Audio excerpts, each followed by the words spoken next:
오늘은 좋은 것이 몰려드는 사람, 좋은 것이 몰려드는 사람이라는 제목으로 우리 하나님 말씀 증거하도록 하겠습니다. 근데 갑자기 설교를 하는데 이런 마음이 듭니다. 이게 저도 이게 준비를 하잖아요. 논리적으로. 설교를 논리적으로 쭉 준비를 하는데 특별히 이 철야기도 시간만은 논리에 따라 설교를 하기보다는 이렇게 파편적으로 설교를 했으면 좋겠어요. 제가 준비한 내용 가운데 성령께서 인도하시고 꼭 필요한 것들을 그냥 뒤죽박죽으로 막 증거하고 여러분들이 하도 정리가 안 되면 마지막 부분에 가서 정리를 한번 해줄게요. 이 파편 딱 맞아 퍼즐을 맞추듯이 그게 제일 중요할 것 같습니다. 본문을 간단히 설명하면 본문은 세 파트로 나눌 수 있습니다. 이제 9절은 비유를 말씀하시게 된 이유가 뭔가 설명해주고 또 10절부터 13절까지는 비유 이야기 스토리가 직접 나오고 14절은 이 비유를 풀고 난 이후에 핵심 메시지가 무엇인지를 이렇게 풀어주는 그런 흐름으로 되어 있습니다. 오늘은 첫 번째로 살필 것은 자기 의를 갖고 있는 사람이 바리새인인데 자기 의를 갖고 있는 사람의 특징 여러 가지를 나열할 건데 그 중에 한 가지가 뭐냐, 예수님이 필요 없다라는 거예요. 그래서 자기 의가 무서운 겁니다. 예수님이 필요 없다.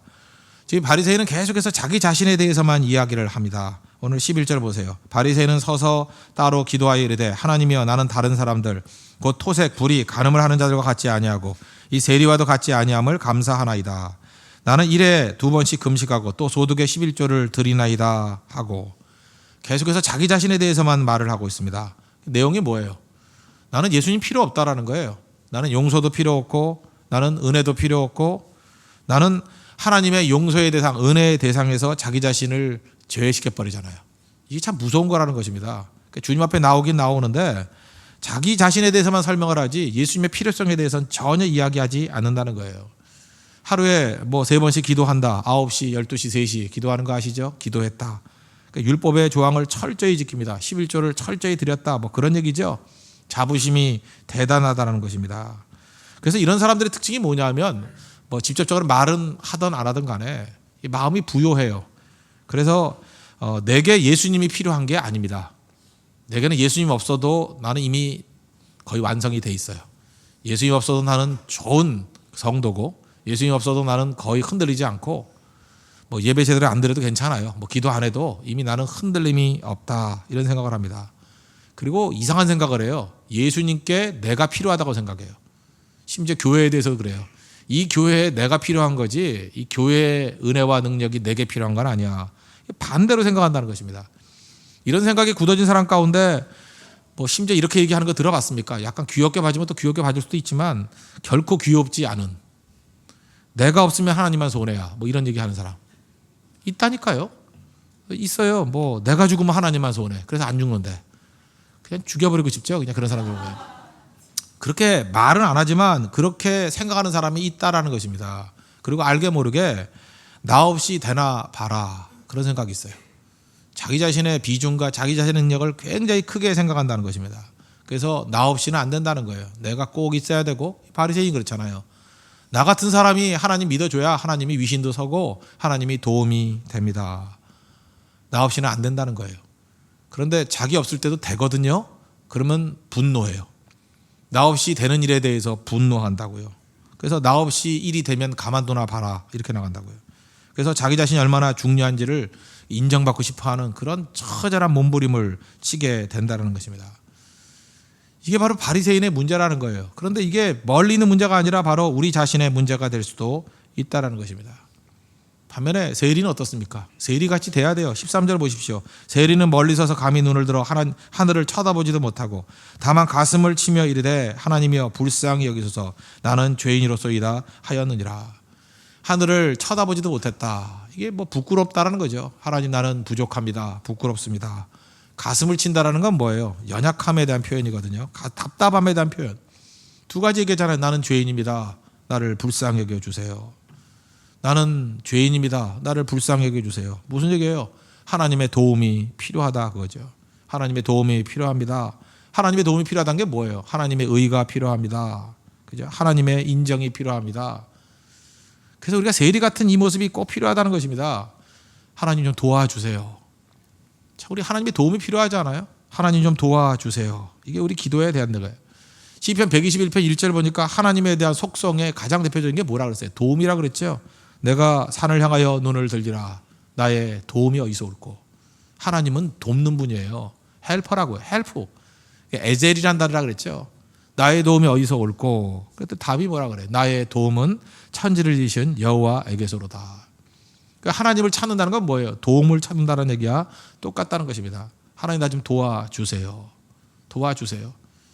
여러분 세리의 기도가 딴 게 아닙니다. 세리의 태도가 왜 중요하냐면 자기 자신의 연약함과 어떤 한계에 부딪히는 거예요. 그래서 매달리는 거예요. 주님 앞에. 주님 좀 도와주세요. 도와달라고 그러니까 어떻게 해요? 불쌍하게 주세요. 이 매달리는 거라 도와달라고. 여러분 가운데 그런 도움이 하나님 앞에서 간절하게 부르짖는 도움의 외침이 있습니까? 그게 기도라는 거예요. 그게 내 의가 무너지고 십자가의 의를 붙드는 사람의 진정한 모습이라는 것입니다. 일단 하나님 앞에 나올 때 죄짐이 무겁잖아요. 내 스스로의 힘으로 죄 씻을 수 있습니까? 없죠. 좀 도와주세요. 여러분 인생 사는 게 힘들죠. 그 시간이 가면 갈수록 약한 사람들의 약점이 뭐냐 하면 자꾸만 돕는 사람들이 사라진다는 거예요. 세상 사람들이 참 교활합니다. 그래서 힘 있는 사람한테는 가서 붙는 것 같이 보이고 그 진짜 힘도 아닌데 이렇게 벅적벅적돼 보여요. 근데 돈 없고 나이 들고 또 뭐 사회적으로 소외가 되면요. 이렇게 돕던 사람도 다 떠나가 버려요. 도울 자가 없거든요. 잠깐 외로워진다고. 그때 하나님 전에 나와서 외쳐야 됩니다. 좀 도와주세요. 정말 외롭습니다. 친구가 없습니다. 도와주세요. 이 과부 외침이 필요하다고요. 도와주세요. 잘 보면 나를 지켜줄 사람도 없다고요. 하나님 좀 도와주세요. 도와주세요. 그래서 살다 보면 사면이 다 적이에요. 뭐 적대적인 사람들이 많거든요. 왜냐하면 자기 살겠다고 경쟁적이니까. 남 짓밟고 또 정서적으로 다 상처를 입어가지고 남 잘 되는 꼴을 못 보잖아요. 그래서 상처 입은 사람들은 남 자꾸만 공격한다고요. 좀 도와달라고 좀 구하라고요. 하나님 좀 도와주세요. 하나님 보호해 주시면 된다는 거 믿습니까? 좀 도와달라고 구해야 된다는 거예요. 그게 세리의 기도라는 것입니다. 또 주변에 있는 사람이 하도 배신하는 사람 많으면 기도하세요. 하나님 좀 충성스러운 사람 좀 보내주세요. 주님 이제 배신자도 이제 지겹습니다. 이제 배시도 싫어집니다. 뭐 이렇게 생각하는 사람도 있죠. 예, 그럴 때 좀 충성스러운 사람 좀 보내주세요. 그럼 뭐 충성이를 보내주든지 충신이를 보내주든지 보내줄 거란 말이에요. 그죠? 우리 교회도 충신이가 있는데 좀 보내주세요. 자, 이름도 잘 지어야죠. 이름이 충신인데 걔가 배신을 하면 그건 어떻게 살까고. 그죠? 그러니까 이름이 좋은 이름이죠. 이름대로 되리라. 참 멋지지 않습니까? 이름대로 되리라. 근데 하나님 좀 이렇게 충성스러운 사람 좀 보내주세요. 지금 우리 말은 하지만 젊은이들 이게 구조적으로 답답하지 않습니까? 직장을 가긴 가야 되는데 직장 만만치 않죠. 부딪혀 보니까 자꾸만 부딪히고 안 되고 쉽지 않잖아요. 사회적인 뭐 기준들은 있는데 사실 막상 부딪히려니까 하나도 쉬운 일이 없어요. 그때 하나님께 도움을 구하라고요. 하나님 직장 일을 좀 열어주세요. 날 좀 불쌍하게 해주세요. 구해야죠. 계속 외롭죠. 결혼 잘 안 되죠. 그렇잖아요. 뭐 갖추면 갖추는 대로 힘들고요. 또 없는 사람 없는 대로 힘들고. 이거는 뭐 내가 열심히 해서 될 문제가 아니잖아요. 결혼은 또 남에게 매력을 줘야 될 거 아니에요. 근데 매력이라는 게 있는지 없는지 나도 잘 모르겠는데 이제 좀 살다 보니까 없는 것 같이 잠깐 생각되는 사람이 있잖아요. 그죠? 안 그래요? 동성만 들끓고 이성은 절 멀리 가고 벌써 알죠. 웬만큼 나이 들면은 그죠? 내가 어느 정도 매력이 있는 사람인지.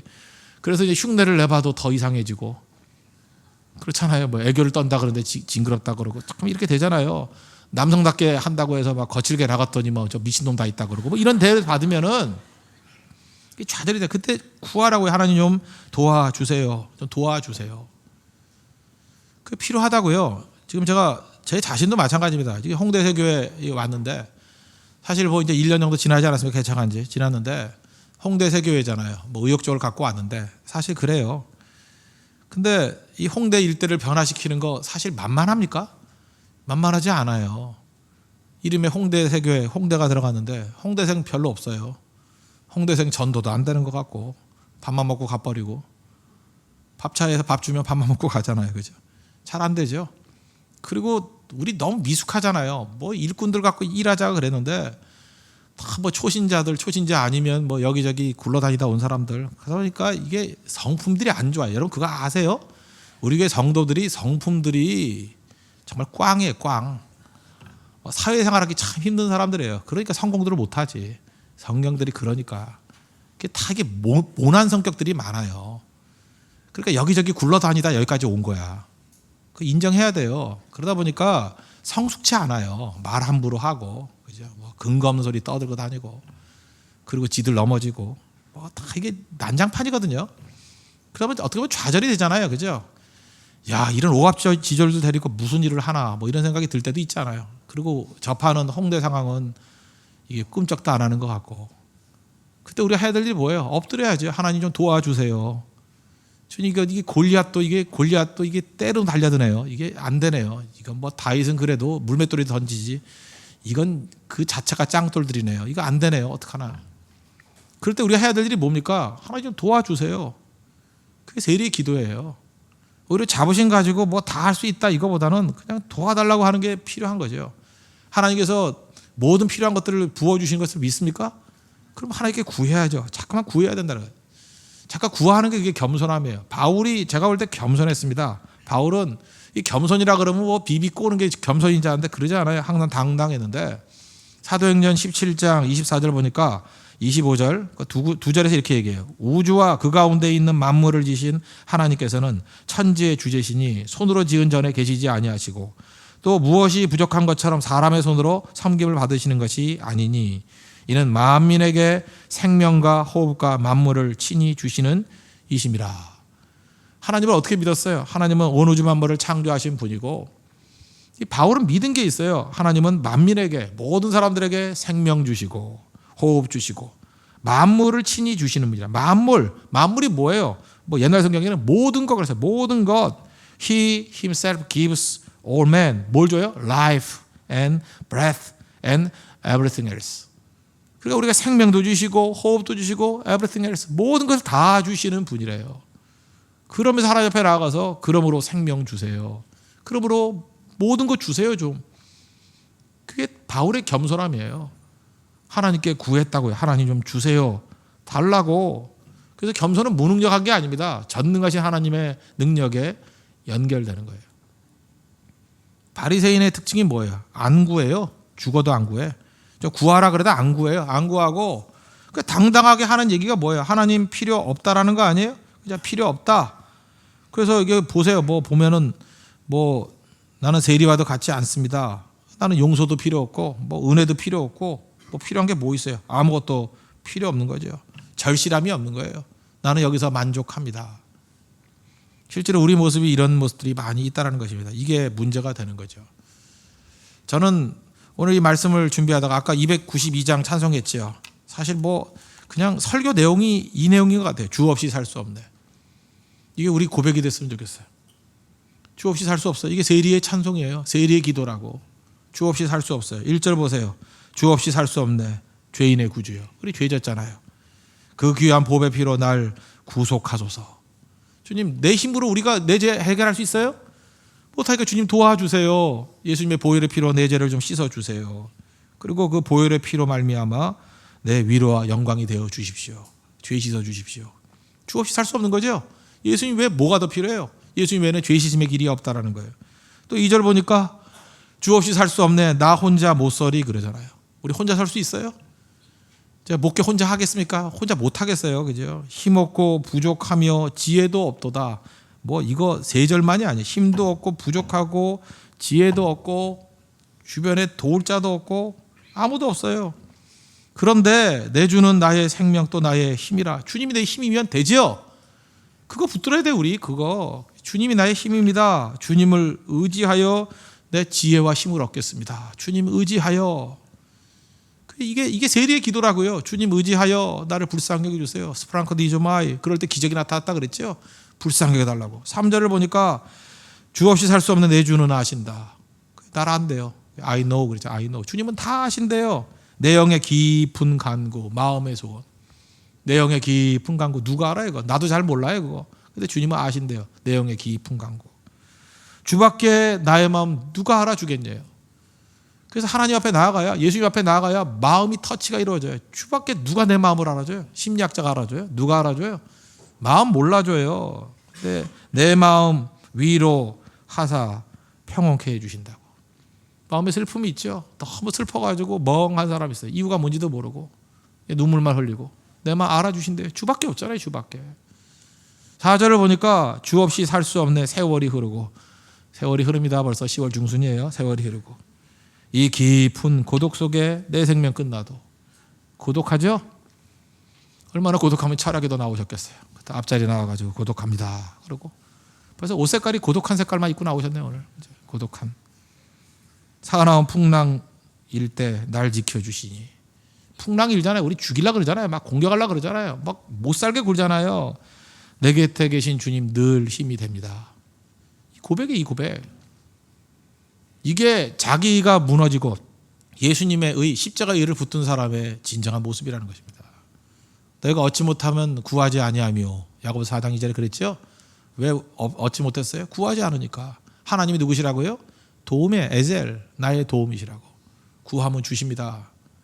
그래서 오늘 여러 가지 내용들 뭐 있는데 다 구했으면 좋겠어요. 취업이 안 되시는 분들 그냥 구하세요. 하나님, 내가 취직도 안 되고 이 꼴이 뭡니까? 길 열어주세요.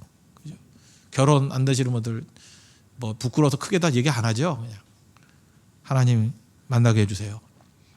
되는 일이 없네요. 만나게 해주세요. 아시죠? 내 마음의 아픔 아시죠? 가능성 아닙니다. 병 드신 분들 병 누가 고쳐요? 의사가 고쳐요? 의사가 계속 우리에게 고통만 줬다 그러잖아요. 하나님 길 열어주세요. 그리고 사람들이 없잖아요. 근데 하나님 좀 좋은 사람들 좀 붙여주세요. 나 혼자 못하겠어요. 일꾼들 붙여주세요. 반대 들끓으니까 이상한 놈들만 들끓습니다. 충성스러운 사람 좀 붙여주세요. 그리고 좀 이렇게 이상한 사람들은 좀 다 사라지게 해주세요. 그죠? 그것도 기도가 가능하죠. 대적들을 무너뜨려 주세요. 그거 왜 기도 못해요? 구하라고요. 도와주세요.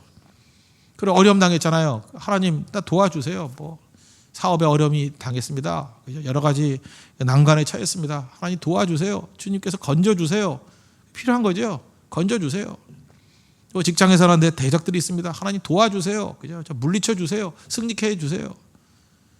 세리가 하나님 앞에 설 게 아무것도 없잖아요. 그래서 멀리 서서 감히 눈을 들어 하늘을 쳐다보지도 못하고 가슴 치면서 우리도 이걸 구해야 돼. 세리의 기도가 필요하다고요. 하나님 나를 불쌍히 여겨주세요. 따라하세요. 하나님 불쌍히 여겨주세요. 나는 죄인입니다. 그거죠. 나는 가능성 없다라는 거 아니에요. 나는 내 자신을 인정하자. 나는 아무것도 아니라고. 나를 건져주세요. 그게 기도입니다. 오늘 그 기도를 통해서 하나님 앞에서 일어설 수 있는 우리 믿음의 신실한 종 되기를 바랍니다. 계속해서 말씀 증거하도록 하겠습니다. 좋은 것이 몰려드는 사람이란 제목인데 누가복음 18장 9절부터 14절까지 내용을 쭉 읽어보면 반복되는 단어가 나옵니다. 의롭다라는 단어죠. 9절을 보십시오. 또 자기를 의롭다고 믿고 이런 단어가 나오고 14절을 보니까 내가 너희에게 이르노니 이에 저 바리새인이 아니고 이 사람이 의롭다 하심을 받고 그의 집으로 내려갔느니라. 중요한 질문이 이것입니다. 무엇이 의로움인가? What is right? 그게 right. 무엇이 옳은 것인가? 여기서 우리 알 수 있는 게 뭐예요? 결론적으로 보면 그 세상의 관점과 하나님의 관점은 다르다라는 것입니다. 나의 평가와 하나님의 평가는 다르다라는 것입니다. 우리는 시시때때로 이렇게 생각해요. 내가 잘한다 라고 생각하는데 그게 잘하는 게 아닐 수 있고요. 내가 쓰임 받을 만하다 이렇게 생각하는데 전혀 아닐 수 있고요. 또 반대로 나는 쓸모없어. 나는 이게 뭐야. 그런데 그게 하나님 앞에 또 쓰임 받을 수도 있다라는 것입니다. 그래서 우리가 항상 신앙에서 중요한 건 뭐냐면 하나님의 평가 기준이 무엇인가. 놀라운 건 뭐냐. 하나님의 평가 기준은 사람하고 달라요. 그래서 많이 속는 거예요. 그래서 율법주의에 빠지는 이유가 뭐냐 하면 하나님의 평가 기준으로 가는 게 아니라 사람들의 평가 기준으로 가기 때문에 그 사람도 넘어질 뿐만 아니라 주변 사람도 같이 넘어진다라는 것입니다. 오늘 이 얘기는요. 의에 대한 얘기인데 What is right? 뭐가 옳은 것인가. 샘플로 기도를 들었을 뿐이에요. 이건 기도뿐만 아니라 기도의 태도, 삶의 태도 다 영향을 미치는 겁니다. 기도만이 아니에요. 이건 삶의 태도라고요. 또 쓰임받는 태도, 구원의 태도 모든 것에 다 영향을 미친다는 것입니다. 그러면 이 한마디로 얘기할게요. 그럼 무엇이 의로움입니까? 의로움이 뭐예요? 한마디로 말하면 겸손이에요. 겸손한 것이 옳은 것입니다. 겸손한 것이. 오늘 14절 하반절 보십시오. 무릇 자기를 높이는 자는 낮아지고 자기를 낮추는 자는 높아지리라 하시니라. 그러니까 의로움의 해답이 뭐예요? 겸손이다. 하나님은 겸손을 원하신다는 것입니다. 이 겸손이란 말은 자기 비하하고 다른 겁니다. 뭐 빌빌대는 거 그런 게 겸손이 아니고 겸손이라 그러면 굳이 얘기한다 그러면 하나님과의 관계에서 나의 자리를 찾는 것. 그러니까 하나님은 창조주시다. 나는 피조물이다. 하나님은 주인이시다. 나는 자녀다. 종이다. 그 자리를 찾는 것입니다. 겸손해야지 그저 자기 자리를 찾을 수 있고 자리를 찾는 것이 겸손함이다. 이렇게 말할 수 있다는 것입니다. 겸손하면 어떤 일이 벌어지느냐? 은혜가 임하게 되죠. 기독교는 시작부터 겸손이에요. 그리고 마지막도 겸손이고 예수님 겸손하게 마국간에서 태어나셨잖아요. 그리고 계속 겸손 강조하지 않습니까? 세상은요, 일반적인 철학자들도 겸손 높이 평가한 사람이 아무도 없어요. 아리스토텔레스 겸손은 아무 가치가 없다, 있다 이 소리 하고요. 니체는 뭐 항상 틀린 소리 많이 했으니까. 기독교의 겸손은 노예 근성에서 나왔다 이렇게 얘기한다고요. 근데 실제로 우리 그렇지 않아요? 니체 얘기 더 많이 따라갑니다. 어떤 사람은 겸손하다 그러면 저 뭔가 이상해서 저래, 뭐 꿀리는 게 있으니까 저래, 니체 같은 생각한다고요. 그 다음에 겸손은 무슨 가치가 있나? 아리스토텔레스 같은 생각을 한다는 것입니다. 그런데 성경이 말하기를 겸손해야 하나님의 은혜가 임하게 된다는 것입니다. 여기 보세요. 세리가 먼저 믿었죠. 잘 보세요. 뭐 내세울 게 하나도 없잖아요. 그 주의 은혜는 문이 열린 사람, 하나님의 은혜로 승리하잖아요. 마음 문이 열린 사람, 또 영접하는 사람들에게 빨려 들어갑니다. 중요한 거예요. 우리가 내 힘 갖고 사는 게 아니잖아요. 하나님의 힘으로 사는 것이고 하나님의 은혜로 사는 것인데, 하나님의 은혜는 누구에게 임하느냐? 이렇게 마음 문이 열린 사람, 또 나는 부족합니다 그런 사람, 또 예수님 영접하는 사람, 그 사람에게 쭉쭉쭉쭉 빨려 들어가요. 잘 보면 우리의 삶 가운데 하나님의 능력이 진짜 필요하죠. 능력이 없는 이유가 뭐냐? 어느 순간인가 겸손을 잃어버려서 그래요. 겸손이 있으면요, 하나님의 능력이 막 집중합니다. 부드러운 땅에 물이 스며들듯이 하나님 은혜가 스며들어요. 그 다음에 하나님의 능력이 스며든다고. 근데 교회도 마찬가지죠. 교회가 이 교만해지면요, 그 무슨 시멘트 바닥 같아요. 뭐 은혜의 단비가 내려도 흡수가 안 돼요. 흡수가 안 돼. 그런 거를 이제 목회를 하면 느끼거든요. 아, 이 교회가 되게 교만해졌네. 은혜가 흡수가 안 돼요. 능력이 흡수가 안 돼요. 겉돌아요, 이렇게 겉돌아.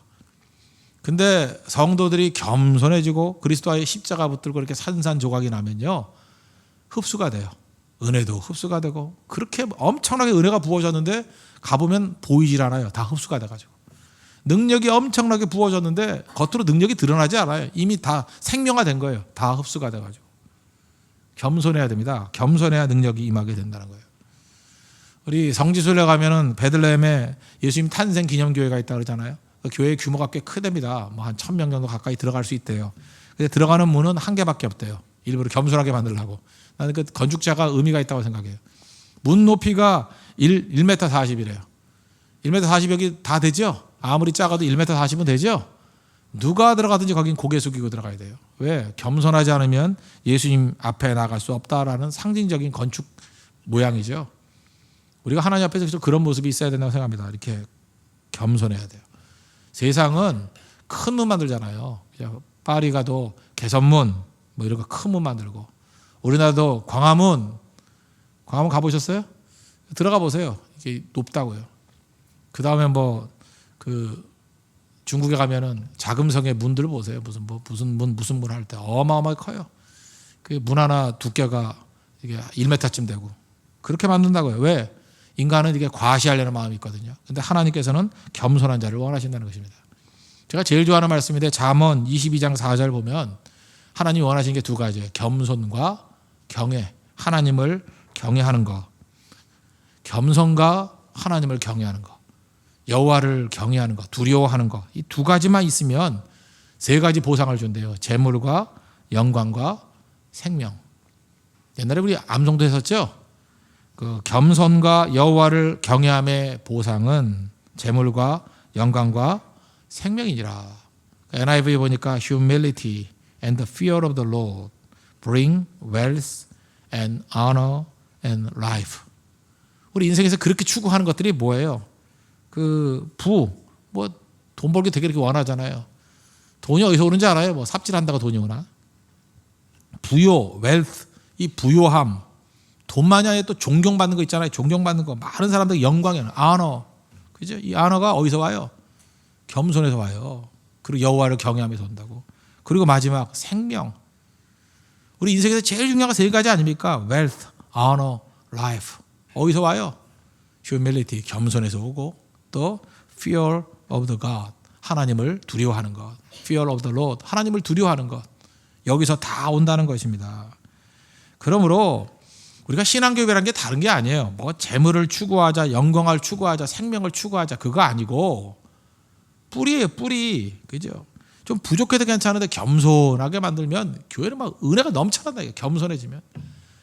다 교만한 자들이 날뛰고 있어요. 교만한 자들이. 교만하니까 아무것도 안 되죠. 언제든지 깨져야 돼요. 겸손하고.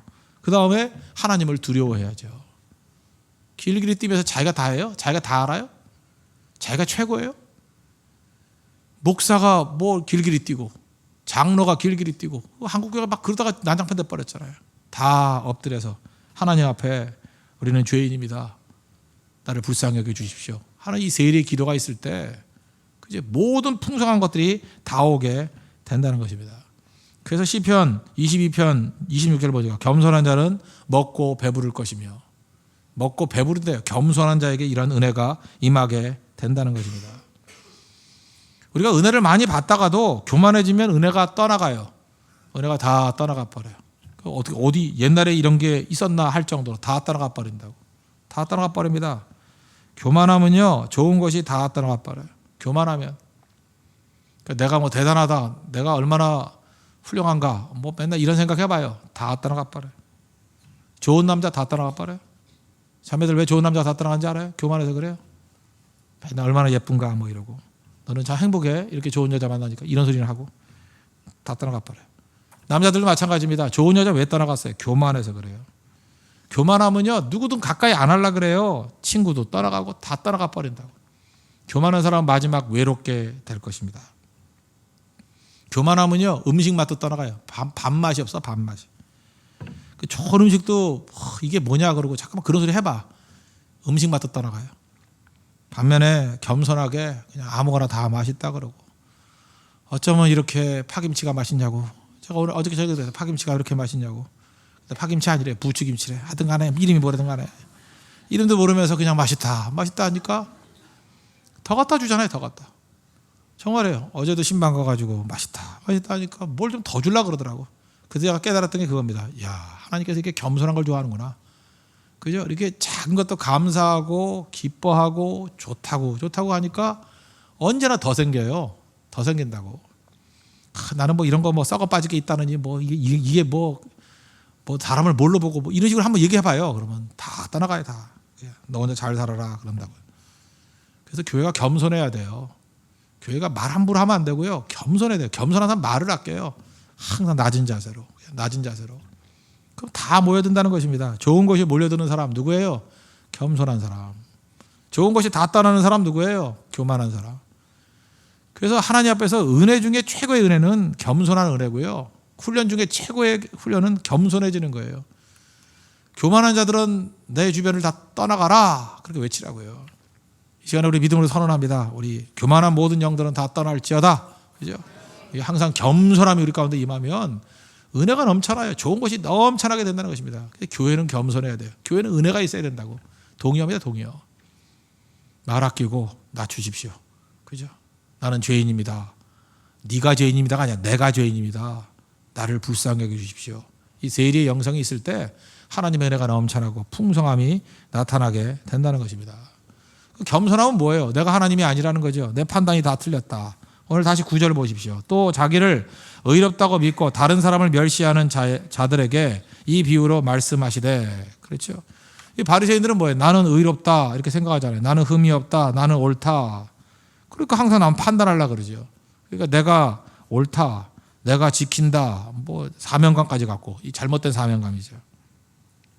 나의 의로움으로 하나님께 인정받는다고 생각을 합니다. 내 의로움 가지고 하나님 앞에 당당히 설 수 있다고 생각해요. 우리가 하나님 앞에 나갈 때 내 의로움 갖고 나가는 거예요? 아닙니다. 내 허물과 죄인됨 가지고 나가는 거예요. 병자됨 가지고 나가는 거예요. 그러니까 설 수 없잖아요. 그러니까 예수님의 십자가를 붙드는 거죠. 이게 중요한 거라고요. 자기 의가 있는 사람들의 특징이 뭐냐면 다른 사람 업신여깁니다. 막 업신여겨요. 여기 보니까 멸시하는 자 그랬죠. 업신여기니까 비판하고, 업신여기니까 정죄하고, 업신여기니까 무시하고, 업신여기니까 판단하잖아요. 이런 태도의 예를 지금 성경은 기도를 하나 든 거예요. 이거 기도 말고도 삶의 태도가 다 이럴 수 있다는 것입니다. 비단 기도만이 아니라는 거예요. 두 사람 비교하죠. 한번 보십시오. 10절. 두 사람이 기도하러 성전에 올라가니 하나는 바리새인이요 하나는 세리라. 바리새인이 파리새라는 게 그 뜻이 뭐냐면 분리주의자라는 뜻이에요. 분리주의자. 그러니까 너무 잘 믿으려고 이렇게 무리로부터 뚝 떨어져 나왔다. 그게 분리주의자라는 뜻이에요. 처음에 좋은 뜻이었습니다. 이 바리새인들은요 율법을 철저히 지켰습니다. 이것도 중요한 거예요. 여러분들도 신앙생활을 할 때 뭘 철저히 지키려고 하면 거기서 문제가 생기는 거예요. 인간이 철저할 수 있습니까? 없습니까? 없어요. 마음을 얻어야 돼요. 은혜 가운데 이렇게 마음을 움직여야 돼요. 근데 바리새인들은 철저히 한다고 조문을 만들었어요. 조문. 해야 될 것, 하지 말아야 될 것. 하지 말아야 될 것은 365가지. 그건 알고. 해야 될 것, 그보다 더 많다. 600몇 가지. 이렇게 해서 만들어 놨어요, 그거를. 조문 만들어 놓고 빈틈없이 하겠다. 이게 다 바리새적인 생각들이에요. 인간의 힘으로 되겠다고. 인간의 힘으로 이렇게 애쓰고 힘쓰면 돼. 그러다 형식화 돼버리죠. 그렇지 않아요? 교회 안에도요, 마찬가지예요. 교회 안에도 뭘 제대로 지키기 위해서 막 조문을 치밀하게 만들어가지고 그냥 철저하게 만들면 될 것 같죠. 나중에 그거 갖고 서로 찌르는 창이 돼버려요. 조문은 성경 정도면 돼요. 그 다음에 은혜가 임해야 그 다음에 충만하게 되는 거죠. 이들은 또 민족주의자였습니다. 로마와는 척을 두고 살았어요. 그러니까 훌륭해 보이죠. 민족주의자에다가 율법 잘 지키고 철저히 지키려고 하는 발버둥이 있고, 반면에 세리는 어땠습니까? 율법 제대로 지키지 못했어요. 여러분 이거 오해 없이 들으십시오. 하나님 앞에서 율법을 잘 지킨다 그러면서 지키지도 못하면서 자부심 갖는 사람보다 아예 못 지키는 사람이 있잖아요.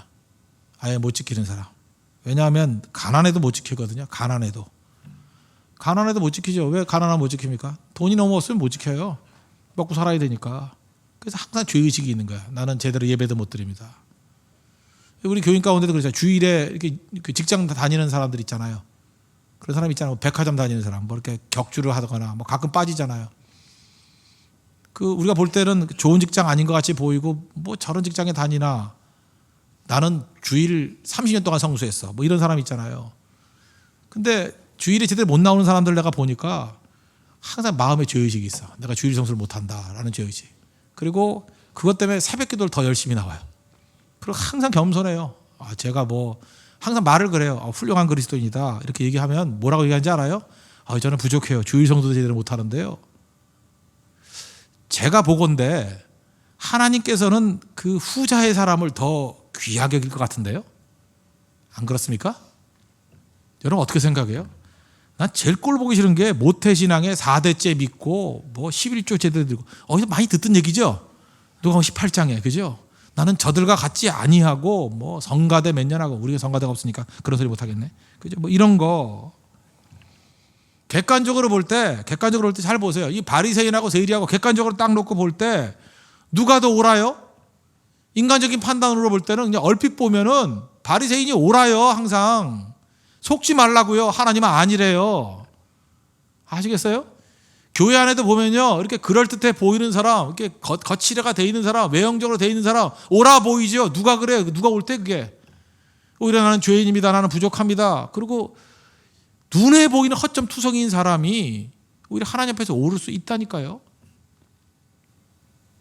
여러분 개인적으로 놓고 생각해 봐요. 내가 하나님 앞에서 당당하게 서 있을 때 믿음 상태가 좋았나? 아니면 깨지고 상처 입고 다 무너지고 고난 가운데 있을 때 그때가 더 간절했나? 본인은 알잖아요. 내 신앙이 진짜가 언제 있는지. 하나님께서 그 모습을 보시고 인정해 준다라는 것입니다. 그래서 세상에서 제일 무서운 게 누구냐면 교회에서 도덕적인 사람, 도덕적으로 올바른 사람이 제일 무서워요. 도덕적으로 올바른 사람이 교회 망치는 거예요. 윤리적으로 정당한 사람이 교회 망치는 거예요. 너무 훌륭하게 산 사람이 교회 망치는 거예요. 왜? 숨은 죄가 있는데 겉으로는 아닌 것 같이 보이거든요. 그래서 교회에서 제일 중요한 게 뭔지 아십니까? 언제나 하나님 앞에 죄인의식 가져야 되고 하나님 은혜가 필요합니다. 그래서 아까 얘기했죠? 이제부터 돼지가 나가야 되는 건데, 자기 의에 사로잡힌 사람의 특징 중에 하나가 뭐예요? 예수님이 필요 없어요. 예수께 나아갈 필요가 없다. 예수님께 나아가기 이전에 이미 다 옳아요.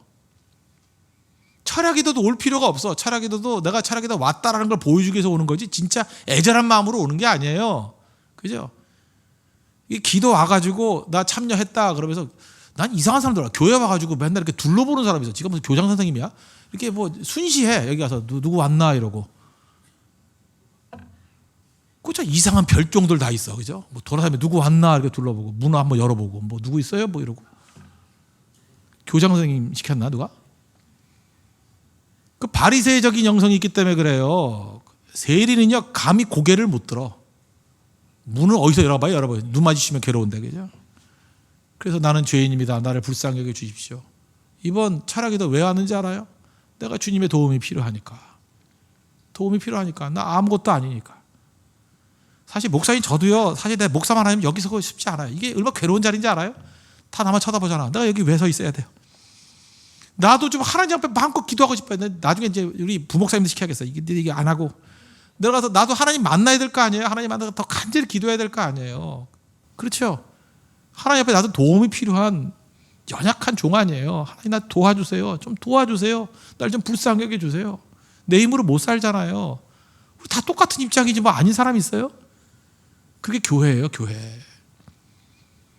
그 지긋지긋한 자기의 깨져야 됩니다. 지긋지긋한 자기의. 그리고 자기 갖고 있는 사람은 상정도 하지 말아요. 상정도.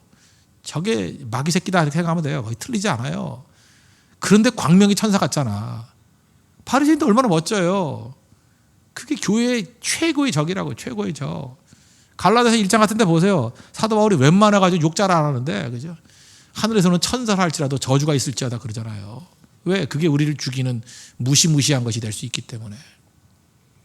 하나님 앞에서 우리 겸손해져야 됩니다. 주님의 은혜 구해야 됩니다. 하나님 나를 불쌍히 여겨주세요. 그죠? 우리 다 죄인이고 부족합니다.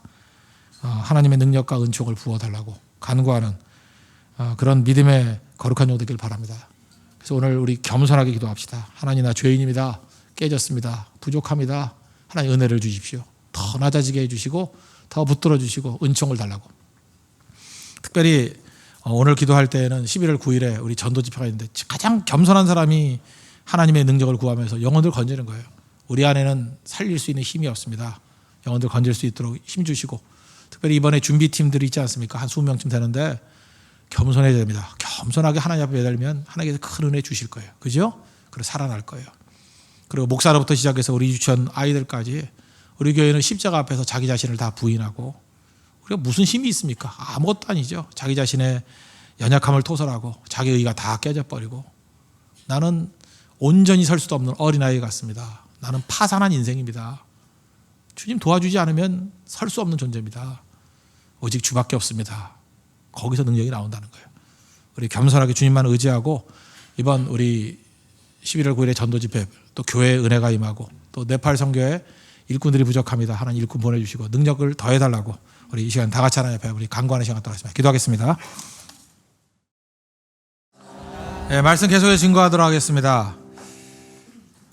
이 자기 의에 관한 설교를 할 때 보면은 사실은 이게 성도들에게 설교를 하지만 제일 크게 적용되는 건 목사인 것 같아요. 목사가 말씀 증거하다 보면 자기가 자기에 사로잡힐 때가 되게 많거든요. 맨날 옳은 소리 하고 나는 올바르다, 성도는 틀렸다. 근데 그게 아닌데 목사만 그렇겠습니까? 특별히 중직자들, 오래 믿었던 사람들 이게 다 적용되는 말씀이라고요. 그래서 시간이 가면 갈수록 더 능력을 발휘해야 되는데 이렇게 굳어지는 이유가 하나님의 은혜를 구하지 않고 자기에 사로잡히기 때문에 그렇다고 생각을 합니다. 그래서 이 자기 문제는 특별히 오래 믿은 사람일수록 나에게 적용시켜야 돼. 나에게. 그래서 부드러워져야 됩니다. 흡수할 수 있는 땅이 되어야 된다는 거예요. 그래야 열매를 거둡니다. 우리 홍대 속에 있는 모든 성도들은 겸손한 마음 가지고 모든 은혜와 능력을 흡수할 수 있는 우리 하나님의 거룩한 종들 되길 바랍니다. 이 자기 위에 사로잡힌 사람의 특징을 본다 그러면 한 가지 더 살필 건 뭐냐? 드러내기를 좋아한다는 거예요. 드러내기를 좋아한다. 말하기를 좋아한다. 이 바리새인의 태도를 한번 보십시오. 11절과 12절 다시 한번 보겠습니다. 바리새인은 서서 따로 기도하여 이르되 하나님이여 나는 다른 사람들 그러면 쭉 나가죠. 여기 보니까 서서 따로 기도하여 이게 무슨 얘기입니까? 그 성전 뜰에 보면은 여인들의 뜰이라 그랬어요. 그래서 이방인들이 들어가는 뜰이 있고요. 이방인까지도 갈 수 있는 거. 그 앞에 여인들의 뜰. 그러니까 지금 이 기도에 서서 따로 기도하는 데가 여인들의 뜰 앞입니다. 어떤 데냐? 많은 사람들이 볼 수 있는 곳. 거기서 이렇게 기도했다는 것입니다. 그러니까 바리새인의 기도의 특징은 뭐예요? 좀 봐달라는 거예요. 날 좀 봐요. 날 좀. 기도하는 내 모습을 좀 봐주세요. 그런 모습으로 기도했다는 것입니다. 바리새인들은 뭐든지 드러내기를 원했습니다. 왜 그랬습니까? 그래야 자기 존재가 나타나기 때문에. 그래서 잘 보세요. 이 바리새인의 특징이 뭐냐 하면 뭐든지 이렇게 조용히 일 처리를 안 하려고 그러는 사람들이 있어요. 시끌벅적하게 또 자기 이름 드러내가면서 자기 주장 드러내가면서. 왜 그러죠? 그래 자기 존재감이 있으니까. 지금 이런 식으로 기도하면 세리가 무슨 어려움을 당할지, 세리가 무슨 정죄감을 당할지, 무슨 피해가 있을지 느낍니까? 못 느낍니까? 못 느껴요. 자기 의에 사로잡힌 사람의 약점이 뭐냐 하면 다른 사람의 아픔이 안 느껴져요. 오로지 자기 자신 드러내는 것만. 그래서 어떻게 보면 똑똑한 사람인데도 불구하고 저런 바보 천치가 다 있나? 어떻게 저렇게 못 느끼나? 그 이유가 뭐예요? 자기 의에 사로잡히면 그렇다니까요. 특별히 뭐 오래 믿은 사람들 다 보십시오. 뭐 저도 마찬가지고 이 자기 의에 사로잡히면요. 자기 의에 사로잡힌 거 언제 아는지 아십니까? 교인들의 아픔이 느껴지지 않아요. 그때가 목회 위기예요. 위기. 성도들을 쭉 쳐다보는데 아픔이 하나도 안 느껴져요. 그리고 목회가 제일 잘 될 때 또 하나님께서 은혜를 주실 때는 어떠냐? 그 성도들을 못 쳐다보겠어요. 너무 아파서. 이 성도는 이런 아픔이 있구나. 이런 아픔이 있구나. 이 아픔이 있구나. 아픔을 느끼면요. 기도는 저절로 나와요. 아픔이 있으니까 같이 기도하죠. 그리고 설교 준비도 너무 쉬워요. 왜? 아픔에 대해서 같은 아픔을 가지고 하나님 말씀을 준비하니까. 그런데 언제 어느 순간인가 이게 드라이해져 버리면 성도들의 아픔이 하나도 느껴지지 않고 설교를 짠하게 돼버리고 그러니까 만들어낸 설교가 돼버리고 그러니까 받은 말씀이 아닐 때가 있다라는 것입니다. 그래서 지금 뭐 밤늦게 하니까 제가 목사가 별소리 다 하는데 이게 제 목사 고백이에요. 근데 우리 성도들도 그럴 수 있는 거죠. 다른 사람의 아픔이 느껴지지 않을 수 있다라는 것입니다. 그래서 하나님께서 우리에게 은혜를 주시면요. 같이 즐거워하는 자들과 함께 즐거워하고 우는 자들과 함께 울 수 있는 능력이 임하게 된다는 것입니다. 우리가 보통 그 범죄 그 용어 중에 사이코패스라는 말 들어봤죠? 사이코패스의 특징이 무엇입니까? 다른 사람의 아픔이 느껴지지 않으니까 뭐 이상한 아주 짓들 하죠. 사람 죽여놓고 잔혹한 일을 하잖아요. 그 아픔이 느껴지면 그런 일을 하겠어요? 못 느끼니까 그런 일이 벌어지잖아요. 그래서 저는 사이코패스 이 일을 보면서 사이코패스의 특징 10가지를 쭉 봤어요. 보니까 이거는 제가 보니까 무슨 범죄자들에 대한 얘기가 아니라 누구나예요. 우리도 마찬가지예요. 자기 의에 극단적으로 사로잡히면 다 사이코패스가 되겠더라고요. 그리고 실제로 사이코패스 같은 제 동료들 많이 봤어요. 사이코패스 같은 제 자신의 모습도 볼 때가 있고요. 사이코패스 같은 우리 주변에 있는 성도들의 모습, 특별히 교만한 사람들 이런 모습이 막 드러나게 된다는 것입니다. 그러니까 이거는 사실 우리에 대한 얘기예요. 제가 한 10가지 정도 써 있는 거 한번 제가 읽어드릴게요. 첫째는 수치심과 죄의식을 느끼지 못한다. 자기는 못 느껴요. 자기는 죄가 없다고 생각하니까. 그래서 그 뇌 자체에 감정 처리 기능이 없대요. 두 번째, 사람들을 지배하려 하기 때문에 어떻게든 이기려고 한다. 사이코패스의 특징이 뭐냐 하면 경쟁심이 무지무지하게 강하다는 거예요. 그래서 극단적으로 지기를 싫어합니다. 그래서 거짓말을 해서라도 이기려고 그래요. 이기려고 하는 마음이 있다는 거예요. 무슨 논쟁에서도 이기려고 그러고 어떤 싸움에서도 이기려고 그러고 이게 사이코패스예요. 그래서 세 번째는 자기 경험을 크게 부풀려 거짓말한다. 그러니까 터무니없는 수준까지 막 거짓말을 만들어내는 거예요. 왜? 자기 주장을 맞춰야 되니까. 논증할 수 있는 어떤 팩트가 없으면은 만들어내는 거예요. 막 만들어내는 거예요. 자기 경험을 크게 부풀려서 거짓말한다. 이 사이코패스 특징이에요. 네 번째, 사랑 감정이 없다. 연민의 정 뭐 이런 게 없어요. 그리고 오로지 자기 자신만을 위해서 일을 해요. 다섯 번째, 과대망상이래요. 자기 자신이 믿는 것은 뭐든지 이루어진다고 믿어요. 자기 생각 속에 사로잡히는 거예요. 자기 생각이 진리예요. 그래서 유명 사이코패스 그 연쇄 살인마 찰스 맨슨이라는 사람이 있다 그러는데 이 사람이 했던 얘기예요. 난 사람을 죽일 필요가 없다. 생각만 하면 죽는다. 이렇게 생각한대요. 아시겠죠? 그러니까 세상 만사가 다 자기가 주인이에요. 나는 사람 죽일 필요도 없대요. 내가 생각만 하면 그대로 된대요. 그리고 자기 생각이 옳다. 내 생각은 절대로 변화되지 않아. 그래서 그거 아니라는 뭐 논증이 쭉 나오더라도 절대 굽히지 않습니다. 그리고 그렇게 되도록 만들어가 버려요. 사이코패스예요. 그 다음에 여섯 번째, 이거 참 의외진데 매력이 있대요. 왜 매력이 있느냐? 종종 주변 사람들을 끄는 매력을 가지고 있는데 보통 사람들의 특징이 뭐냐 하면 우유부단하잖아요. 그래서 어떤 방향이나 지시를 원하는 의존적인 사람들이 주변에 있거든요. 근데 의존적인 사람은 사이코패스 옆에 가면 굉장한 매력을 느낀대요. 카리스마 있어 보이고 뭔가 나 대신 결정을 해주는 것 같이 보이고, 그래서 사이코패스가 그래서 먹고 사는 거예요. 주변에 따르는 사람이 있어요. 바보 천치들, 그죠? 의존적인 사람들. 그래서 주변에 볼 때 매력이 있어 보인대요. 일곱 번째는 자발적이고 열정적이래요. 얼마나 열심히 뛰는지 몰라요, 사이코패스들은. 그래서 그런 거 아시죠? 마귀는 지치지 않는다. 그거 아시죠? 예, 마귀는 안 지쳐요. 하나님의 일을 하다가는 지칠 때가 있는데 마귀는 지치는 적이 없어요. 여덟 번째, 영리한 편이다. 보통 그들은 머리 회전이 굉장히 좋습니다. 근데 그 머리를 어디다 쓰느냐? 남 해치는 데 사용해요. 그리고 아홉 번째, 언변력이 좋다. 어휘 구사력이 좋아서 말을 청산유수같이 한다는 거예요. 그 이유가 뭐냐면 미리 다 짜거든요. 그러니까 얼떨하게 앉아가지고 어떤 때는 일주일, 어떤 때는 한 달 내내 그것만 생각하면서 그것만을 만들어내니까 그게 처음 듣는 사람들을 볼 때는 그게 그럴듯해 보인다는 거예요. 이 사이코패스들. 열 번째는 절대 사과하지 않는다. 그러니까 틀렸다는 증거가 나타나도 사과는커녕 오히려 더 공격적이 돼버려요. 왜? 자기가 하나님이거든요. 자기가 옳거든요. 자기 주장이 넘어지면 안 되기 때문에. 그래서 사이코패스의 10가지 특징 이렇게 나오는데, 이 10가지 특징을 요약하면 내용이 뭐예요? 극단의 자기의예요. 그러니까 마귀가 우리를 만들어갈 때 자기의가 죄지 않습니까? 근데 죄를 극단으로 몰아버린 거예요. 자기의가 거의 하나님의 수준까지 올라가 버리면 사이코패스 되는 거예요. 그래서 사이코패스는 저 멀리 다른 행성에 있는 사람이 아니라 우리 한 사람 한 사람이 다 이렇게 될 수 있습니다. 하나님의 말씀을 떠나고 교만해지면 다 사이코패스 될 수 있어요. 잊지 말라고요. 지금 이 바리새인들 이게 얼핏 보면은요, 사이코패스 그 이론으로 딱 맞추면은 거의 80% 다 맞아떨어져요. 왜 그래요? 자기 의의 모습이기 때문에 그렇다는 것입니다. 사이코패스의 특징이 뭐예요? 공개적에 뭐든지 떠벌리고 다니고 말하고 다니고 지지하는 사람들 모아 다니고. 그래서 우리 범죄 사람 죽인 사람들 보면 거기 지지파들이 있어요. 그죠?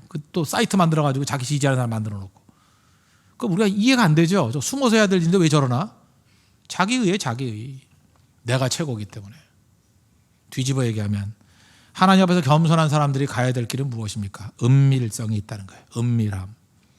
세리 보십시오. 13절. 세리는 멀리 서서 감히 눈을 들어 하늘을 쳐다보지도 못하고 다만 가슴을 치며 이르되 하나님이여 불쌍히 여기소서 나는 죄인이로소이다 하였느니라. 하늘을 쳐다보지도 못하고 무슨 얘기예요? 그냥 부끄럽다는 거죠. 숨는 거죠. 숨는 거. 은밀성. 반면에 바리새인들은 따로 서서 공개성. 이게 차이점이 있다는 것입니다. 성경에서 말하는 모든 좋은 것들은요, 은밀히 해야 됩니다. 사랑도 은밀히 해야 돼요. 사랑을 떠버려 하는 사람이 어디 있습니까? 세상에. 사랑을. 요즘에 우리 젊은이들이 사랑 고백하는 것들 무슨 이벤트화 시켜버리는데 그거는 사랑이 아니에요. 사랑은 두 사람만 있을 때 속삭이면서 사랑해요. 이게 사랑해요. 이게 사랑이지. 뭐 이렇게 빵빠레 울려가면서 뭐 누구 사랑해 뭐 떨어지고 뭐 헬기에서 뭐 떨어지고 쇼예요. 쇼지 그게 어떻게 사랑이에요. 사랑을 은밀히 하는 거지. 그거 과시하는 거죠. 얼마나 사랑을 할 자신이 없으면 그렇게 과시라고 다녀요. 이 얘기를 할까 말까 하는데 이 교회에서도 그렇고 공동체에서도 다 봐요. 교제할 때 초창기부터 너무 이렇게 공개적으로 하는 사람도 있지 않습니까? 저는 그거 바람직하다고 생각하지 않아요. 왜 그러냐 하면은 그건 두 사람의 사랑에 자신이 없기 때문에 그래요. 아니면은 약간은 미숙하기 때문에 인생 더 덜 살았기 때문에 모르거든요. 어떻게 될지. 그러면 서로 탐색하는 기간 동안에는 은밀히 탐색해야 됩니다. 두 사람만. 근데 사랑에 대한 자신이 없는데 욕심이 생겨놓으면 뭐라 그러죠? 그냥 떠벌려 놓으면 사람들이 다 인정하니까 쉽게 못 헤어질 거야. 뭐 이런 생각들. 그러니까 병든 관계죠. 정말 사랑에 자신이 있으면 떠벌리지 않아요. 그리고 그걸 몰랐다 그러면 미숙한 거고 어떤 거든 간에 그건 올바른 건 아니라는 것입니다. 그건 바른 길이 아니라는 거예요. 사랑은 은밀히 하는 거예요. 은밀히 하다가 그 다음에 충분히 확인이 되놓으면 그 다음에 조금씩 알려가는 거죠. 공인되는 거죠. 그래서 나중에는 공동체에게 다 공인되는 걸 뭐라 그래요? 결혼식 그러잖아요. 모든 사람이 두 사람의 관계를 인정받는 거, 그게 결혼식 아니에요. 그런 과정들이 있어야죠. 그런 과정 없이 은밀성이 깨졌기 때문에 다 상처 입고 아프고 괴로워하고 그러잖아요. 그러지 않습니까? 그래서 여러분들 교제할 때 처음부터 이렇게 떠버리는 거 아닙니다. 떠버리는 건 다 가짜예요. 볼 것도 사랑으로 떠벌려요. 떠벌릴 수 있는 게 아니죠. 구제도 마찬가지예요. 진짜 구제할 때 떠벌리는 거 봤어요? 우리 교회도 지금 굉장히 많은 구제들이 이루어지고 있습니다. 성경도 이렇게 뭐 익명으로 보내는 분들도 있고, 아니면 익명 전 별로 좋아하지 않아요. 이름을 쓰지만 누구에게 전달해 달라 뭐 이런 것도 있어요. 뭐 심지어 어떤 뭐 우리 교육자한테 뭐 등록금 쓰는데 좀 도와달라 이렇게 기명해서 줄 때가 있어요. 그럼 전달해 주거든요. 그럴 때 그런 분들 보면 자기는 숨겨요. 숨기고 철저히 숨기고, 선교할 때도 선교비도 이게 숨기고 하는 분들이 있어요. 근데 본인이 누군지 알죠, 저는. 그죠? 아는데 그렇게 하는 이유가 뭐냐 하면 하나님 앞에서 자기가 올바르게 서겠다는 거예요. 그 부작용이 없잖아요. 그러니까 무슨 교육자가 가가지고 누구한테 뭐 고맙습니다 이렇게 말할 필요도 없고 당당하게 사역하면 되는 거고, 자기는 자기가 하나님 앞에 받았던 기도의 응답 가지고 구제하고 섬기면 되는 거고. 구제를 어떻게 떠벌리려 합니까? 구제는 숨어서 해야죠. 그렇죠? 숨어서 하는 거예요. 언제나 숨어서. 심지어 회개. 아니 세상에 회개를 이벤트를 해요? 나는 그 어디서 유행하는 건지 모르지만 글쎄 뭐 회개를 이벤트로 하자는 사람들이 있어요. 그죠? 다 모아놓고, 그죠? 기자들 모아놓고 우리 회개합니다. 그리고 뭐 무릎 꿇으면 와가지고 안수기도 해주고. 글쎄 뭐 그럴 수도 있겠죠. 근데 저는 제가 볼 때 그 신앙상 그 맞지가 않아요. 범죄하고 깨진 게 하나님과의 문제인데 어떻게 회개를 이벤트화 시켜요? 회개는 골방에서 제 가운데 하나님과 씨름하는 거 아니에요? 내가 죄인입니다. 나를 불쌍히 해주시고 살려주세요. 그게 회개 아니에요?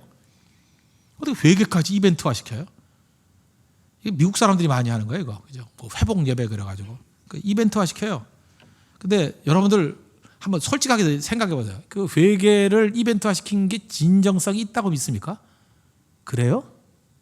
말로는 누가 뭘 못해요. 말로 뭐 회개한다고 왜 말 못해? 뭐 사람들 뭐 잔뜩 유명한 사람 모아놓고 뭐 해놓으면 다 되나요? 그게 쇼 아니에요, 그거? 모르겠어요. 난 뭐가 맞는지. 그러나 회개를 누가 이벤트화 시키래요? 하나님 앞에서죠. 하나님 앞에서. 언제나 인더 페이스북과 코람되오죠. 하나님 앞에 나가서 그저 통곡 가운데 부르짖는 거. 그게 진짜 회개죠. 어떻게 사람 앞에서 회개를 해요? 사람 앞에서. 하나님 앞에 가는 거죠. 진짜 회개를 안 해봤기 때문에 그래요. 회개가, 이 죄라는 게 얼마나 괴로운 건지 아십니까? 다 죽어요. 죽어. 속이 다 썩.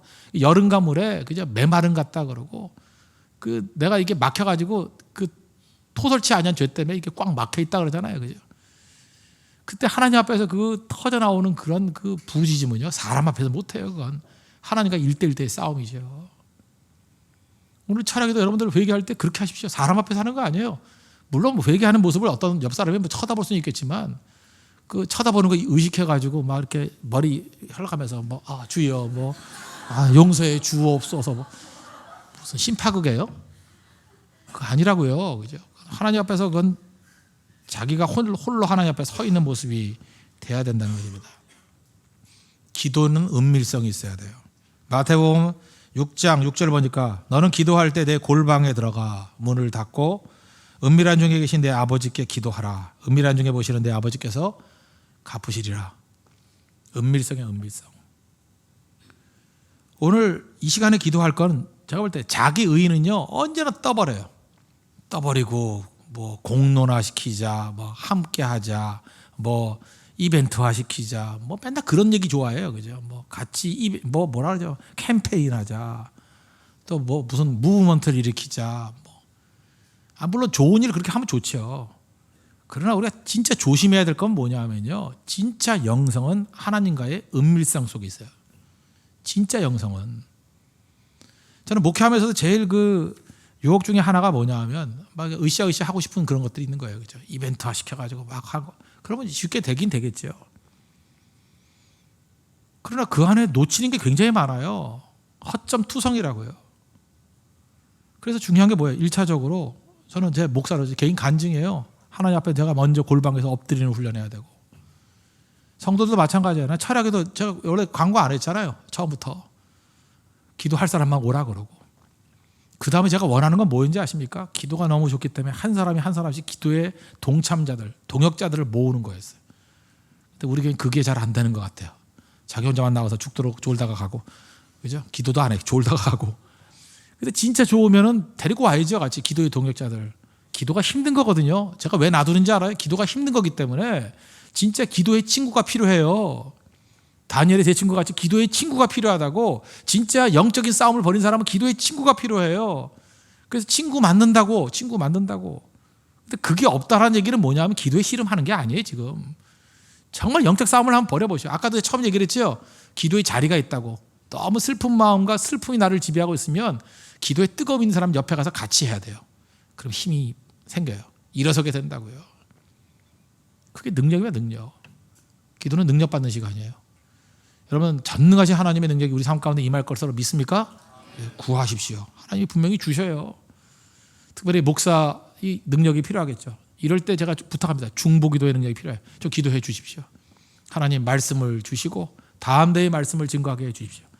제 일신상의 편안함 그거 구하는 게 아니에요. 하나님 말씀을 주십시오. 바울도 그거 기도했잖아요. 그리고 다음 대의 하나님 말씀 증거하게 해 주십시오. 그건 날마다 기도하셔야 돼요. 난관과 어려움과 고난이 있다 할지라도 이길 힘을 주십시오. 그리고 말씀이 말씀되게 해 주십시오. 흔들림이 없게 해 주십시오. 오히려 환경의 어려움 때문에 말씀 증거하는 것이 위축되지 않게 해 주십시오. 그거 기도하셔야 돼요. 말씀이 살아있으면 다 살게 돼 있는 거죠. 성도도 마찬가지입니다. 지금 일상생활 할 때, 교회에서 신앙생활 할 때 만만치 않죠. 능력 없이 무슨 사역을 하려고 그래요? 능력 없이 무슨 선교를 하려고 그래요? 능력 없이 무슨 진장을 하고 간사라고 리더를 하려고 그래요? 그러니까 퍽퍽 쓰러지는 거지. 능력 받지 않고 기도 없이 했던 사람 다 쓰러지잖아요. 왜? 마귀가 놔두나요, 그거를? 그래서 직분만 맡고 있고 기도하지 않는 사람들은 그 도박에 도박. 죽으라고 환장을 한 거예요. 아세요? 집중적인 공격이 있다고요. 그래서 본인도 기도해야 될 뿐만 아니라 중보 기도해야 되고 위로부터 능력이 임하면 30배, 60배, 100배의 능력이 아니에요. 그보다 더한 능력이 우리 가운데 임하게 된다는 것입니다. 자기 의에 사로잡힌 사람은 떠버리다 끝나버립니다. 그러나 하나님의 의를, 십자가의 의를 붙드는 사람은 뿌리, 보이지 않는 것에 집중한다는 거예요. 빵 먹었으니까 가실 분들은 다 가셨잖아요. 그죠? 이제는 진짜가 남았어요. 여러분 알곡입니다. 이제 알곡. 진짜 능력 받을 때요. 이 시간에 졸면서 시간 보내지 말고 예수님이 겟세마네 동산에서 제자를 했잖아요. 1시간 동안 더 깨어 있을 수 없느냐. 능력 받는 1시간이 되길 바랍니다. 그죠? 깨어서 기도해서 하나님의 능력 가운데 하나님의 은혜를 부어 주시고 능력을 부어 주십시오. 그래서 진짜 힘 있는 자 되게 해 주시고 마귀를 멸하게 해달라고. 마귀를 멸하는 기도, 위로부터의 능력이 임하는 기도, 성령 충만함을 위해서 우리 간구하는 시간 되기를 바랍니다.